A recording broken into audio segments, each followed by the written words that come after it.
For all the stuff in our world, there's a story of how it came to be. Hello, I'm Brian Unger. Coming up, from Main Street to Midtown, taking the fire engine to new heights. And it may be sweet, but it's not simple. Making sugar.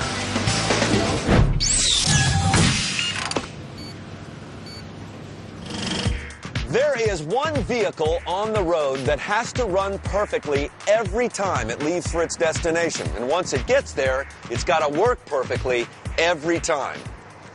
The fire engine.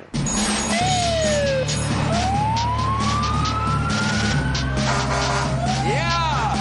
Move over! We're making a TV show! Look out! We're at Sutphen Corporation in Central Ohio. We want to find out what makes these trucks a dependable lifesaver for the men and women who fight fires and for the people who are stuck in them. And to get the occasional cat stuck in a tree. Now, they make 3 different kinds of models of fire engines here at Sutphen. We're going to focus on 2. These big aerial platforms like this one and this one, the pumper. The first one out of the firehouse. Both get their start at the chassis plant in Springfield, Ohio, where they custom build an average of 200 fire engines a year. Leroy Knupp here is the plant manager here at Sutphen. This is a pumper. This is a pumper. So this frame will need to support how much weight? This one will have to support about 40,000 plus pounds. 40,000 pounds, that includes? Water, okay, body, equipment, the whole 9 yards. And for an aerial, tack on an extra 20 to 30 tons for the ladder and other parts. To carry this heavy load, Sutphen uses double steel rails attached by bolts instead of welds.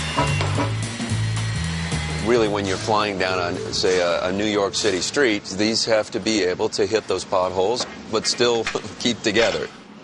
Next, the axles and suspension drop in, a coat of paint goes on for corrosion protection, and our frames move on to the engine compartment. Well, this is what gets you to the fire just in time. They're all diesel-powered engines, 375 to 525 horsepower, top speed 70 miles per hour, automatic transmission.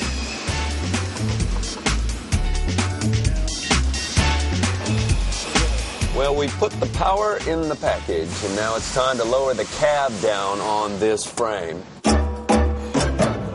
Sutphen manufactures its own cabs. This is how they arrive at the chassis division, raw. These are made of aluminum. They're lightweight. They come in 8 different sizes and shapes. But they keep them lightweight so fire departments can concentrate on carrying the important stuff like personnel, firefighting equipment, and water. Now, to get this to look like this, we got to go to paint. No one knows for sure why fire engines are painted red, but the accepted reason is obvious. They stand out. What color is this? Of course, not every red is created equal. So there are 2 reds? There's more than 2. There's probably several hundred reds. I'd hate to put a number on. Several hundred reds? Yeah. A lot of cities have just their own specific, and it even goes into detail. They have their own mix, and nobody else can use it. Yep. Really? They have like patented red paints for their fire engine. Once a fire department settles on a color, Sutphen applies 3 coats of airplane-grade paint that can withstand extreme heat, followed by a clear coat to protect against fading. When the paint dries, cabs are buffed and shined, and the interior lights and upholstery are added. The interior is designed to get firefighters to a blaze safely and quickly. These seats right here, these have compartments that are carved out. You can put the oxygen tanks in them, secure them, so when the firefighter sits down in the chair and is taken off to go rescue someone or put out a fire, they snap in, they buckle up, and they're off. Fully loaded, the cab finally meets its chassis. The cabs here are so lightweight that you can literally hold them up with your finger. And a hoist. After our cab is wired and dressed up with bumpers and trim, we have what looks like a fire engine, but it can't fight a fire yet. How do you turn it on? So we'll test drive this cab to Sutphen's body plant, where cabs are fitted with pumps and ladders. Nice.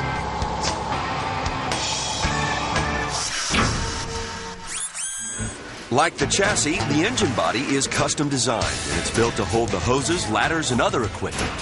Workers stamp and shape giant sheets of aluminum into smaller pieces and then weld them together, forming equipment cabinets that will hold essential firefighting and rescue tools like hoses and the jaws of life. After the equipment cabinets meet the chassis, it's time to give our pumper a heart. Well, if there were a beating heart in a fire engine, this would be the heart. And like a heart, a human heart, it can't fail, ever. And if it does, well, the body fails, or in this instance, the truck fails. Is that right? Exactly. I'm with Ken Crease here of Sutphen, and this is really what fights the fire, the centrifugal pump. This particular pump is 1,500 gallons a minute. 1,500 gallons is about 600 times more water per minute than a typical kitchen faucet. And a pumper truck has many faucets that all need to be running simultaneously at full blast. 2 here, 1, 2, 3, 4, 5, 6, 7, 8, 9, 10, 11, 12, 13. 13 places where water is coming out of this pump? Here's how the pumper does it. When firefighters shift the engine from drive to pump mode, a vacuum sucks water into a 12-gallon cavity.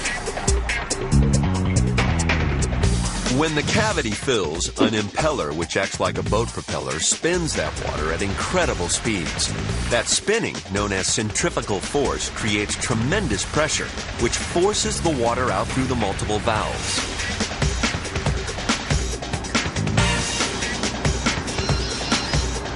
How do you know this pump works when it rolls out the door? Extensive testing. Nearby Sutphen Pond will serve as our water source. Well, right now we want to test how many gallons per minute we're spraying from this hose. We're going to go gallons per minute and pressure. Okay. Oh, here it goes. Is that a gauge or something? It is. It's called a pitot gauge. The pitot gauge measures the velocity of water. We'll run the pump for 4 hours at 1,500 gallons per minute. If the flow is constant, our pumper's good to go. Oh, yeah. I mean, this wants to pull back on me big time. It's like wrestling a boa constrictor. Plain City, Ohio, your pumper is ready.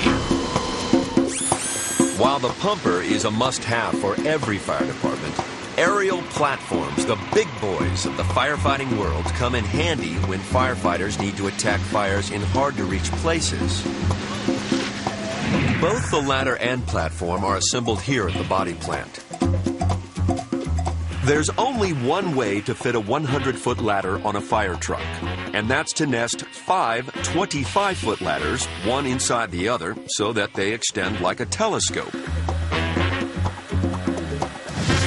Then the ladder gets electrical wiring and 2 sets of pipes to carry water to the platform.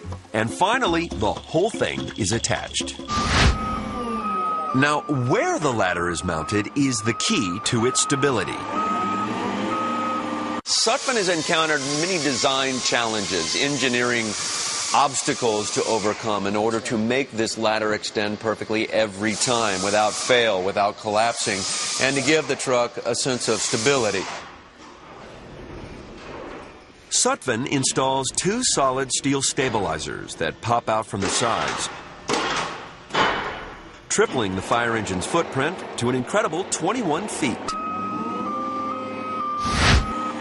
By positioning the area where we're doing the middle, it gives us that center of gravity, but now it allows us to rotate. As you can see, we're over top of the cab. We can rotate over top of that cab, extend all the way out, and keep the truck low enough and continue to fight fire. So you can pull the truck right up to the fire, but pull into it head on, right, and extend out over it. Right. On one of these platforms, up to 4 firefighters with 2 hoses can attack fires from above or pull victims from a tall building without having to enter it. 4 months of assembly, and we've got a fleet of fire engines. Don, what's the best way to handle these levers? Ease into it until you start to move. Ease it towards you for retract.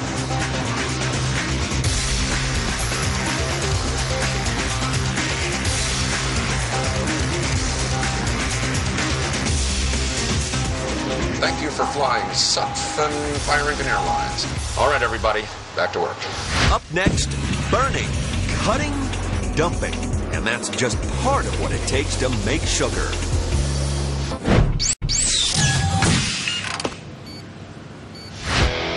Flamethrowers, semis going vertical, combines that are downright scary. Just some of the tools needed to make pure white sugar. Sugarcane. It's an incredible story that begins with burning and cutting and grinding and pulverizing and converting from solid to liquid and back again. We have many miles to travel before we get this in your coffee. I'm with Ramiro Alvarado. He's with the Rio Grande Valley Sugar Growers.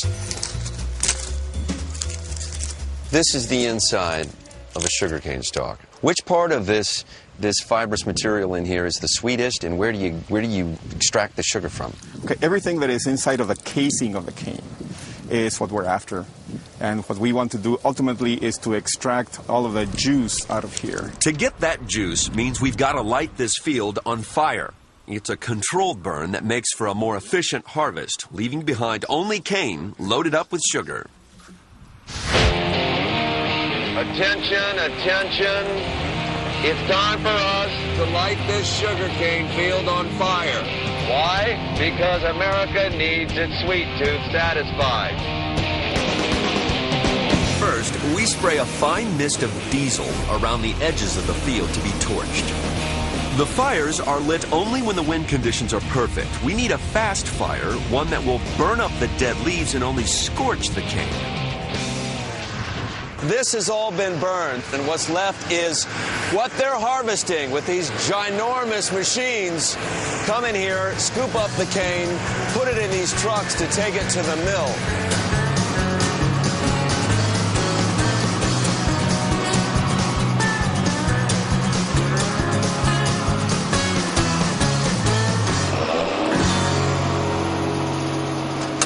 So, how do you get 30 tons of sugar cane out of the back of your truck? You do it very carefully and without being in the cab. There's a very good reason for that.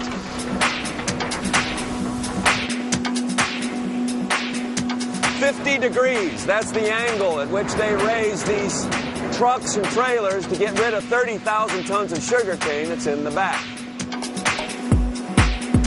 These hydraulic systems can empty the trucks in about 4 minutes.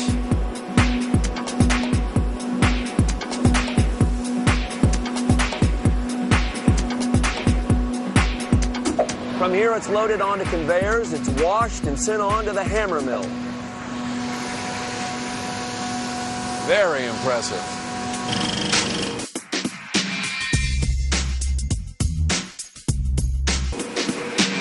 No doubt, cane is tough stuff. It's withstood flames and combines, but it's no match for the next step. Now it gets chopped to bits, washed and sent through a series of mills that crush the cane. In doing so, we are freeing the juice from the stem.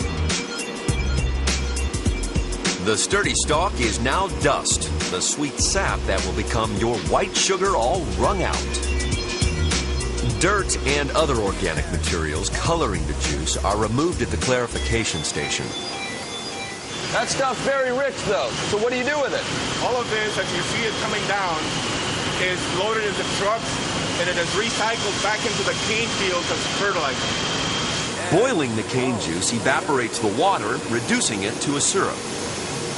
From here, all of the juice goes to what we call our boiling house. The juice is treated and then converted into sugar and molasses. The hot solution is fed into a vacuum chamber. When the air is removed, pressure drops, prompting a chemical reaction that creates two things: molasses, that distinctive flavor we taste in brown sugar or gingerbread, and sugar crystals. Sugar is actually a crystal.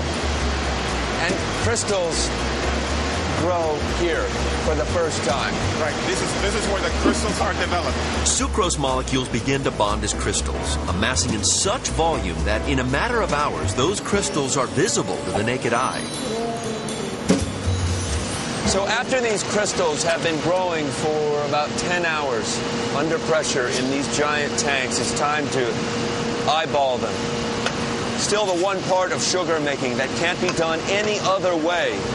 To Ignacio's trained eye, these crystals have grown to the right size, about the size of sugar crystals on your table. But anyone can see this stuff isn't even close to pure white. So once we've judged whether we have adequate crystals, we've got to take this stuff and put it through the spin cycle. Right. Separate the molasses from the sucrose. Right. The sugar crystals are suspended in the molasses, and separating those two is the next challenge. These crystals, now 99% pure, are called raw sugar, but white sugar has to be 99.95% pure, and completely free of molasses and microscopic impurities.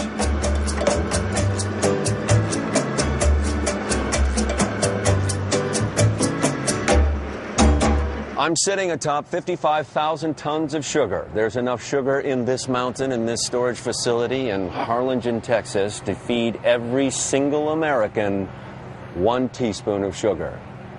In a moment, we're going to show you how to turn that 1 teaspoon of sugar into something you can actually eat. It's on to refining. From Harlingen, Texas, our raw, unrefined sugar takes to the sea. It's shipped here to the refinery at the port of Baltimore, Maryland. Our sugar would taste sweet enough, all right, but it is filthy.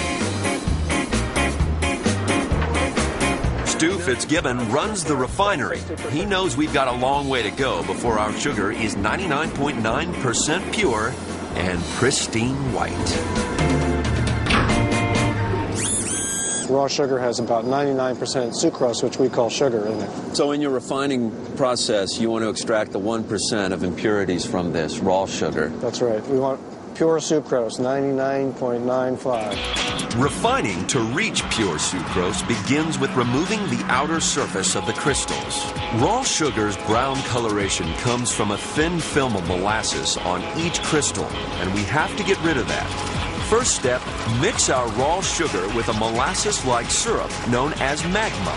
This stuff is held over from previous batches and blended in this oversized mixer. The molasses molecules on the surface of the sugar crystals bond with the magma particles and are essentially lifted off. We'll then send our mixture into a centrifuge. The magma flies off, taking some of the molasses and a few microscopic impurities like starch with it. We're left with raw sugar liquor, a product that resembles muddy water. There is still a ton of microscopic junk in here, like bacteria, that's a real challenge to remove. So our sugar liquor moves into the ominously named saturator. 2 compounds are being injected into the washed sugar liquor, calcium hydroxide and then carbon dioxide. Their combined chemical properties initiate a reaction. As a result, crystals of calcium carbonate begin to form around any microscopic impurity. Now, it's simple. Remove those calcium carbonate crystals, and we remove the impurities. Our 4th step in the process is filtration. And now we're in something that looks like very futuristic, very industrial. These presses, these are the Sweetland presses. That's right. What exactly are we doing? Well, we form calcium carbonate crystals, and the liquid is brown. And now we need to filter that out. So this whole floor is built for the specific purpose of filtering out the calcium carbonate crystals.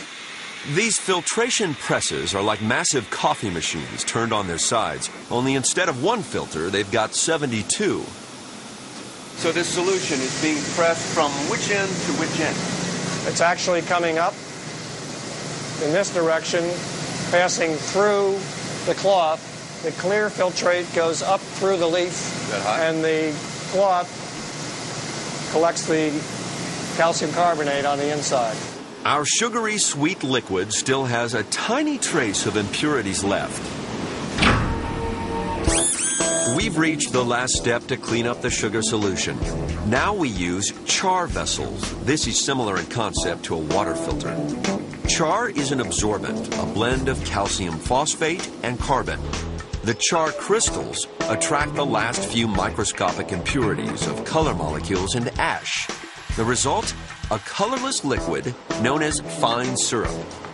We'll run the liquid through another vacuum chamber, which results in the formation of pure white crystals. They're trapped in the final centrifuge and fed into dryers the size of locomotives. Most importantly, we have to get the sugar in the hands of the consumer, right, Stu? I mean, without it, it'd be a very bitter world. Well, we make it sweeter. And you do that by having like 14 different lines up here that are packaging the sugar, right? Yes. Ranging from what to what? Well, we have anything from a small sugar packet to a 2,000-pound bag.